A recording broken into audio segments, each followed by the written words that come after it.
আপনি দেখেন এদেশের জামাত ইসলামের মতো এত বড় একটা দল যারা বলেন যে তারা দিন কায়েম করার জন্য রাজনীতি করেন।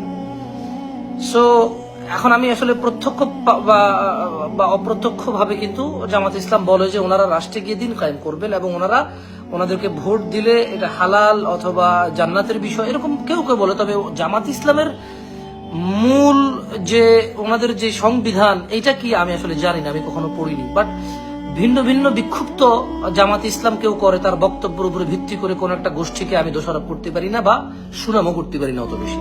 সবগুলো বিষয় বাদ দিলাম।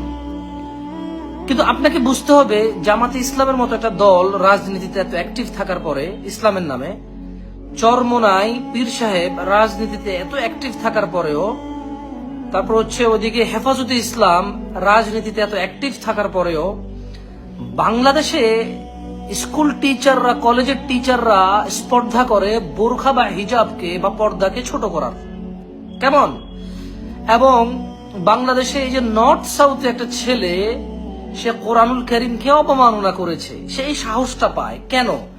কারণ বাংলাদেশে ধর্ম অবমাননার কোন চূড়ান্ত শাস্তির কোন আইন আছে বলে আমি জানি না। যেহেতু আমি জানি না তাই আমি বলতেছি না যে নাই।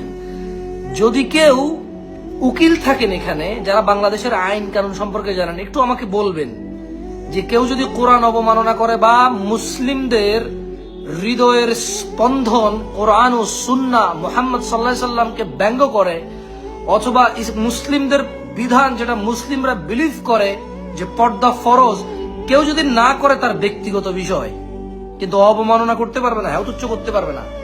এই বিষয়ে 90% মুসলমানের দেশে, আমি জানি না কত ভাগ মুসলমান, বাট আমাদের দেশে আমরা সবাই বলি 90% মুসলমান।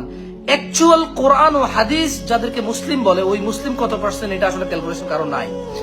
বাট আলহামদুলিল্লাহ, যেহেতু বহুল প্রচলিত কথা আমি সেটার সাথেই বলছি, আমার কাছে এক্স্যাক্টলি পরিসংখ্যান নাই। যেহেতু সবাই বলে 90%, আমি সবার সাথেই বলছি, আমার এটা ভুল হতে পারে, যেহেতু আমার কোনো তাহকিক নেই আসলে কত ভাগ মুসলমান বাংলাদেশে আছে এক্স্যাক্টলি। তবে আমরা বাংলাদেশে মুসলিম যদি পরিসংখ্যান করে তাহলে অন্যান্য ধর্মীয় লোক খুবই খুবই সামান্য, খুবই সামান্য। কেমন? আমরাই ব্যাপক আলহামদুলিল্লাহ।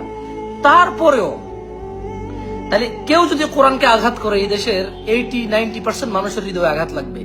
কেউ যদি পর্দাকে আঘাত করে এই দেশের 80-90% মানুষের মনে আঘাত লাগবে। এবার হোক সে বিএনপি, হোক সে জামাত, হোক সে আওয়ামী লীগ, হোক সে জাতীয় পার্টি, হোক সে হেফাজত, হোক সে তাবলিগ, হোক সে চরমনাইয়ের ওনার পার্টির নামটা যেন কি, অথবা ওই যে বিপি নূর একটা দল করে ও দল, অথবা নতুন করে এনসিপি আসছে, যে কোনো রাজনীতি দলই হোক, নেতা কর্মীদের তো এটা বোঝা উচিত, যারা নেতা আছে, রাজনীতির ব্যক্তিত্ব আছে, যারা রাষ্ট্র পরিচালনার মধ্যে যারা আছে, তাদের তো এটা বোঝা উচিত, যদি কেউ কোরআনকে অবমাননা করে, যদি কেউ হাদিসকে অবমাননা করে, যদি কেউ পর্দাকে অবমাননা করে, যদি কেউ তুচ্ছ করে, এটার যদি কেউ অপমান অপদস্থ করে, যদি কেউ এই দুঃসাহস করে, তাহলে বাংলাদেশ একটা অস্থিতিশীল পরিস্থিতিতে যাবে। তাহলে এত কিছু মানে ওরা কারা যারা একটা দেশকে অস্থিতিশীল পরিস্থিতি করে দিতে রাজি, তারপরেও কোরআনের অপমান তারা সহ্য করতে রাজি? পুরো বাংলাদেশকে অস্থিতিশীল করে ওরা কোরআনকে অপমান করতে চায়, ওরা কারা?